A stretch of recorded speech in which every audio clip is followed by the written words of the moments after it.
Welcome back. Let's find out if we got anything wrong so far. For that, we go to TV's Andy Levy. Hey, Greg, did you catch Judge Knapp today at 5 o'clock? Yeah, I did. Anyway. Yeah, he did a great job. Yeah? Your point?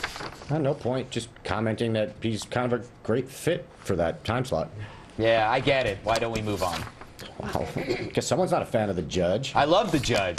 It's his hair, isn't it? You're jealous of his hair. It's not the hair, Andy. Just start the damn halftime report. Well, someone's in a mood today. I'm not in a mood. I said it was fine. Okay. All right? Just do the halftime. Okay. Sorry I brought it up. Bring back the talking roll-up. Yeah. France's face veil ban takes effect. Greg, you said France became the first country to ban the wearing of the veil. I think while that's technically true, Italy prohibits the covering of your face in public places under a 1975 anti-terrorism law. But Andy, it was just my face. Yeah. It's really weird. And I took it personally. They said, only Greg Gutfeld. And you've never even been to Italy. I have been to Italy, and I've had to wear a mask. Really? Yes. All right. I think you go there because you like to wear a mask. Yes, I do. Yeah.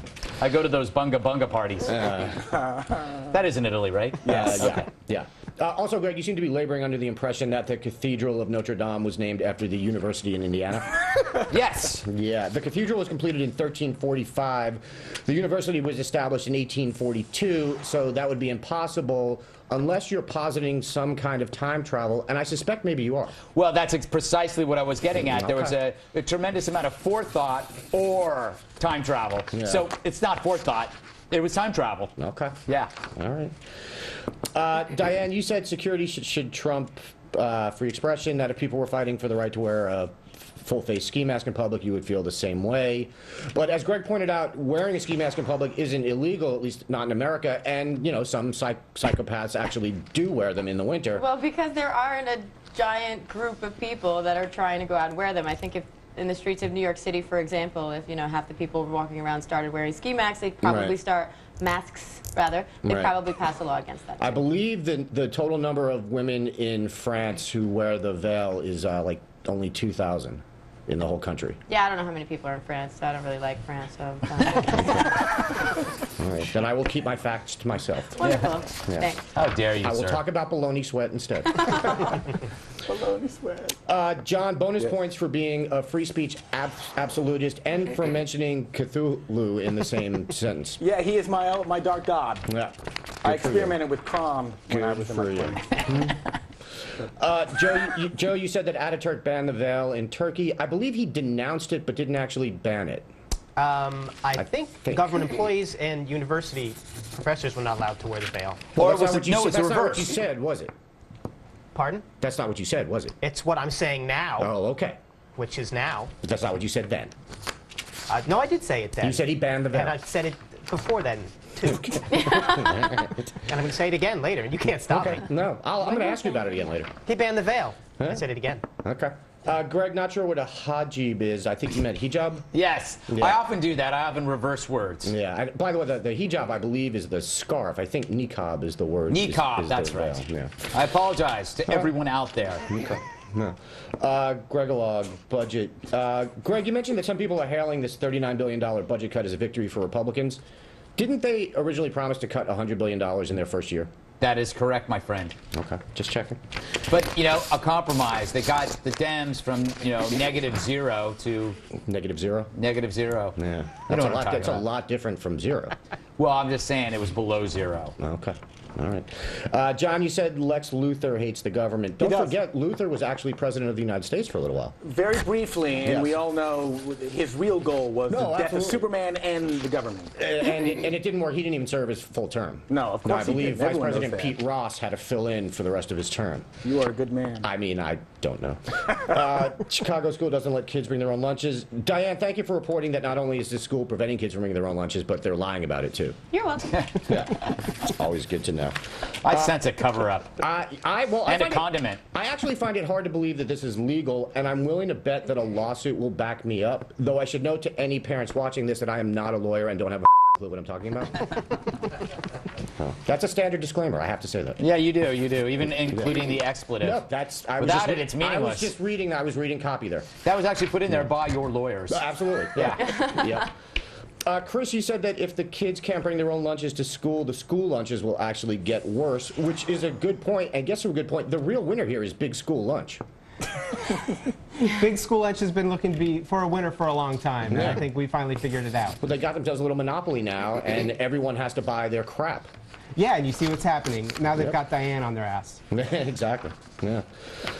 I love, there's the one parent in the Chicago Tribune article who says he likes the no home lunch policy because the school food is very healthy, and, quote, when they bring the food from home, there's no control over the food.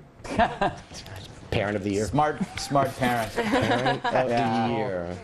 What does he do? Like he puts like the remote control in the bag? Yeah. He just, Some batteries, a light bulb. Oh my God! I don't know what they're bringing to school. I don't know. How would I Light know? bulb. That's Son, not- don't eat that. That's not my job. And then there are the kids who say that if they were allowed to bring their own lunches, one says, quote, I would bring a sandwich and maybe a juice, and another one says, I would bring a banana, an orange, and some grapes. I like to see kids trained to lie at an early age. Yeah. That's good. Yep. And lastly, Diane, bologna sweat. Thanks. Yeah. Thank you, Andy. I appreciate that. Okay. Put that in your lunch bag. And smoke it. I'm done. That you are, Andy. That you are. Now wander away into the little world you call misery. Coming up, do the poor talk too much? We discuss Diane Maceda's new book, Please Shut Up, Poor People. Do rich celebrities like cocaine? Some things we'll just never know.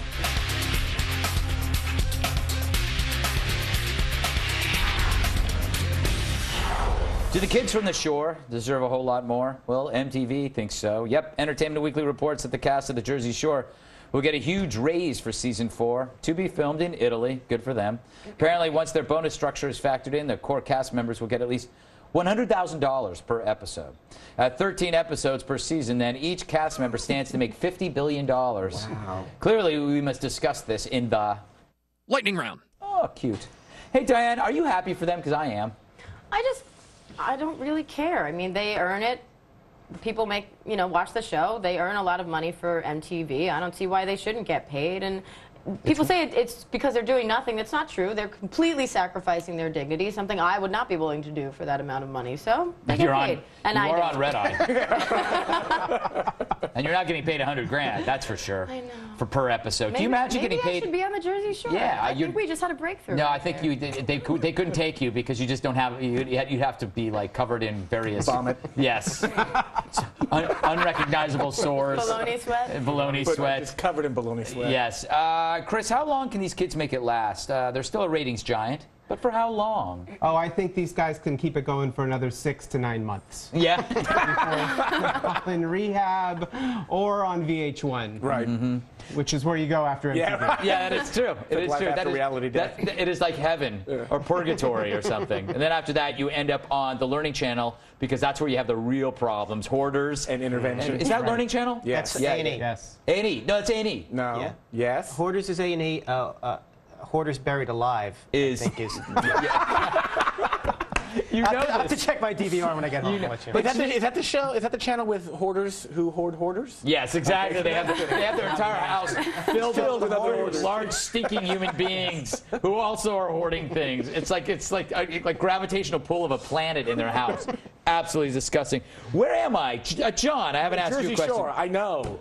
Aren't these scamps worth the cash? Absolutely. This is like capitalism at its shiniest, Yeah. most just disgusting. I mean, they deserve it. Yeah. And, and it's not the $100,000 that they're making. It's the money that Viacom and MTV are making. Yeah. They're making a mint off of prostituting these prostitutes. grotesqueries. Prostituting these attention You can't hookers. prostitute a prostitute, I think. No, but I love them, and I've defended them many times. But when Snooki got that speech in Rutgers and people... You defended that? Oh, of course I did. I love the fact that she got more money than a Nobel Prize winner, or Pulitzer Prize winner, or whatever Nobel. Nobel. Who cares? Super Bowl Who cares? No one champion, read that book anyway. But my point is this. They make maybe about $1 million a year. A pro athlete makes about an average of about that, I would imagine. Because based on the idea that you only play for like 5 years and you could get injured, it's the same with Jersey Shore. What they're doing right now will ensure that they never get another job. Sure. So in a way, you've got to look at them like they're playing for the Oakland Raiders in the 70s. And look, it's a marketplace, and the market supports this. Yeah. And it says more about the people consuming it than I think the Jersey Shore clowns. Oh, 100%. Yeah. You know, it says more. If you judge these people too harshly, you're in a way, you know, it's like a form of self-loathing. You're judging yourself. Yeah. Let's not forget they're going to Italy for this next season, and right on the way to Italy is Libya. A little mechanical problem. To bring Greatest them down. reality show ever. Yes. There you go. All right, to the next topic. This week in an article for Newsweek, sounds kind of redundant there. Should have changed that lead. Dennis Quaid opens up about his cocaine addiction early in his career. And he wasn't the only one. Writes Quaid of Hollywood's cocaine business in the 70s and 80s, quote, "Cocaine was even in the budgets of movies, thinly disguised. It was petty cash. You know, it was supplied basically on movie sets because everyone was doing it."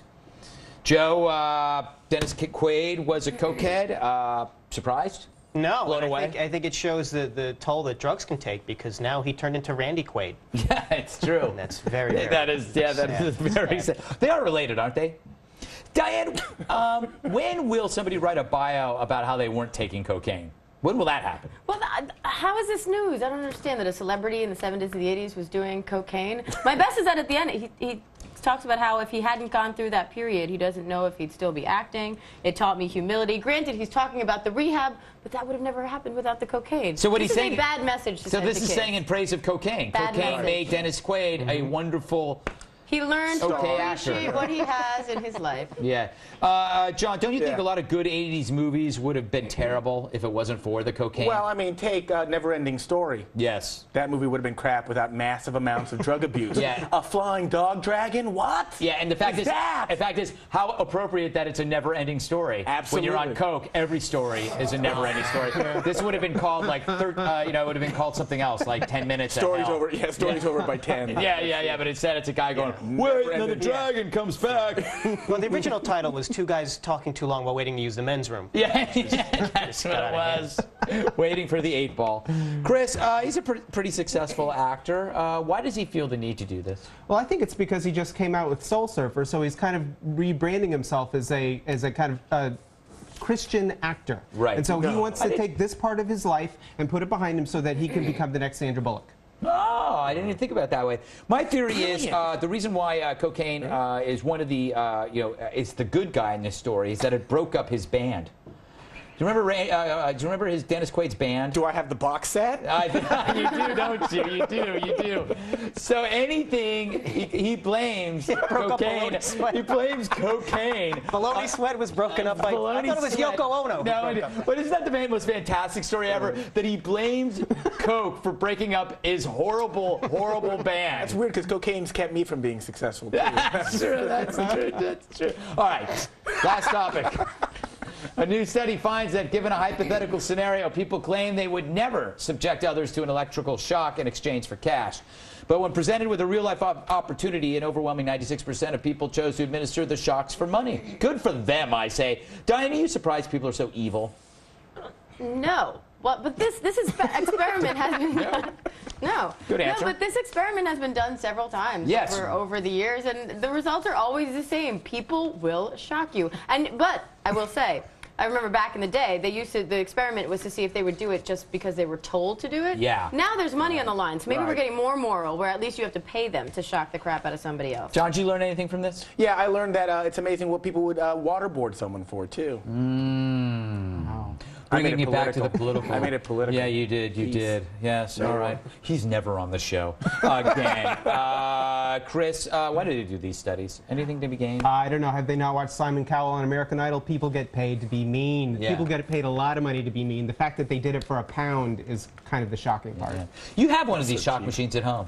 If only. Where can you go to do these things to people? I would even pay a couple of bucks to shock. There is a game, actually, where a bunch of people, it's almost like a Simon game. You have to compete to hit a light. The last person to hit it gets their hand shocked. It's quite interesting. What you got to do is break the light bulb in the lamp so that it doesn't disturb the filament, and then you put it to the nipple. I learned something from all this, That's and not that the is same game I was referring to, for the record. that was a different game that we play after the show, What? Diane. You will wake up playing it. Researchers are. That's what it is. I mean, who would do this study? You know, who would do? These guys do this study every year because they like shocking people. That's all these. They're screwed up. There should be a meta study of of the researchers. I don't think Study they the really researchers. shock anyone. What? Isn't No, but They're not shocking him. They're forcing you to shock them. Right, and they're watching. Yeah, sick That's people. even worse. They like to watch. I hate you, researchers. Okay, it's time for a break. And remember, you got to hear the new Red Eye podcast. There's a new one every day. Write down, see foxnewsradio.com. You'll see it, and then you'll see Red Eye, and click on Red Eye. You'll find all of them there. It's a totally revolutionary kind of thing. We talked about my dreams and nightmares. I heard it. Yeah, it was quite good. All right.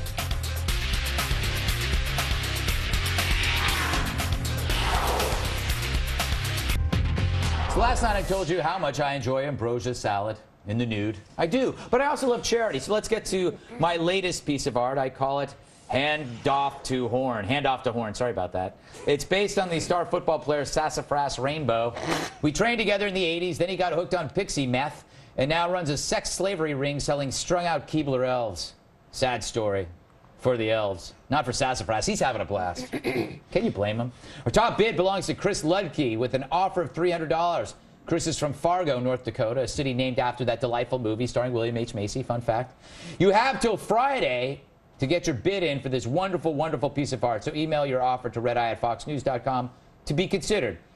And as you know, all this money goes to TAPS, a nonprofit group that provides grief counseling and support programs to families of fallen soldiers. You can go to taps.org to learn more. But let's not forget the real message here. It's not about charity. It's about me getting free rooms at hotels when I travel. Hey, you're the guy who does all that charity work. Yeah, that's me, sir. Why don't we comp that room for you, Mr. Gutfeld? Why, thank you. I get off at 11, Mr. Gutfeld. Sorry, I'm married. Then I will kill myself, for I have nothing to live for, if not your love. Will I agree? We'll close things out with the post-game wrap-up from TV's Andy Levy. And the sequel of recent shows. Go to foxnews.com/redeye.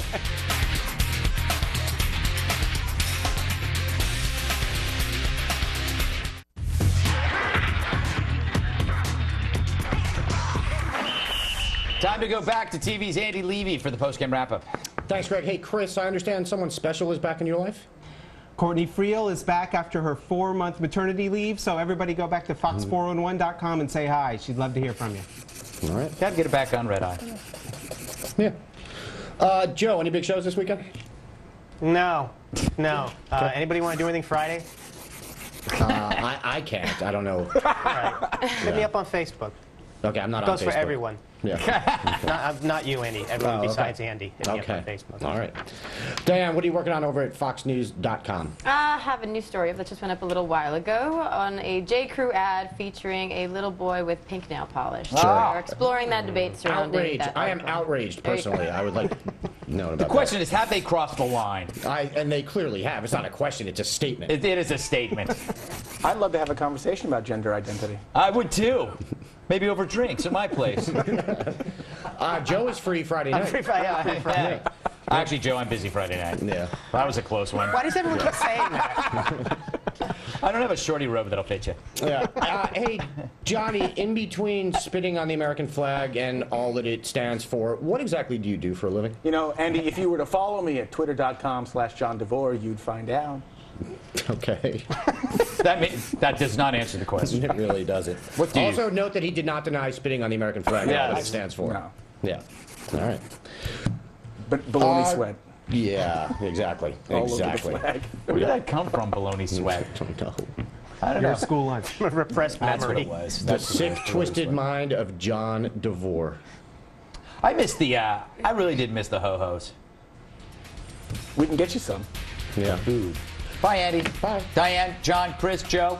Does it for me. I'm Greg. Look at the glasses. See you later.